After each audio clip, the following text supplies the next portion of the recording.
अब अगला प्रश्न आपसे। पूज्य गुरुदेव को कोटि कोटि प्रणाम। प्रणाम।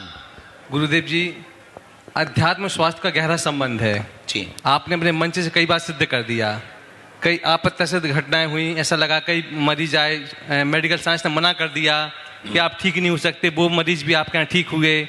कई मानसिक विकृत मरीज भी देखे गए जिनको हम लोग समझ नहीं पाते, हम इसमें से परे होते हैं, वो भी यहाँ ठीक होके जाते हैं। तो महाराज ये कौन सी शक्ति है, इसका मार्गदर्शन दें। बहुत सुंदर और लॉजिकली प्रश्न है इनका डॉक्टर साहब का। डॉक्टर साहब, एक है आयुर्वेदिक चिकित्सा, आपके पास में कौन सी चिकित्सा है? एलोपैथी चिकित्सा। एक है होम्योपैथी चिकित्सा, हमारे पास में है मंत्र चिकित्सा।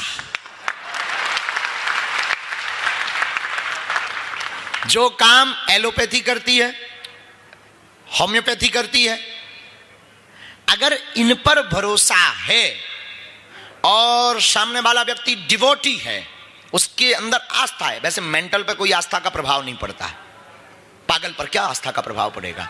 लेकिन ये हमारे पास जो चिकित्सा मंत्र चिकित्सा है, इसे विज्ञान में ध्वनि चिकित्सा कहा है।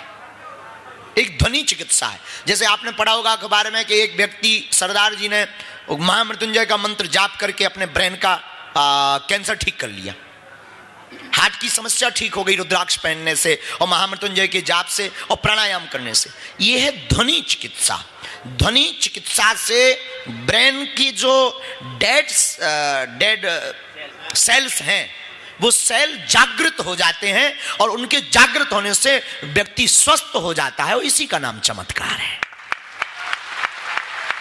अब आप कहेंगे कि वो व्यक्ति तो सामर्थ्य नहीं है, मेंटल है, फिर हम बागेश्वर धाम पर आप उसको कैसे ठीक कर देते हो? सामने वाला तैयार नहीं, सामने वाले को पता भी नहीं है ध्वनि चिकित्सा के बारे में। तो बागेश्वर धाम पर जैसे ही वो आता है, तो हमारी प्राचीन भारत में ऋषि परंपरा में शक्तिपात की एक विधा है जो हमारे पास है। शक्तिपात को आपकी अंग्रेजी में कहते हैं पावर ट्रांसफर। आपकी अंग्रेजी में कहते हैं पावर ट्रांसफर। पावर ट्रांसफर का मतलब, आप दरबार में हमको जांच करेंगे, कभी देखेंगे तो दरबार में कोई भी आता है तो हम उसको कहते हैं दोनों मुट्ठी बांध लो, फिर हम झाड़ा लगाते हैं। झाड़ा लगाने का मतलब कोई जादू टोना ओझा तांत्रिक वाला काम नहीं, मंत्र बोलकर उसके जो डेड सेल्स हैं माइंड के, उनको जगाते हैं मंत्र विधा से, ऋषि परंपरा से, और वो स्वस्थ हो जाता है।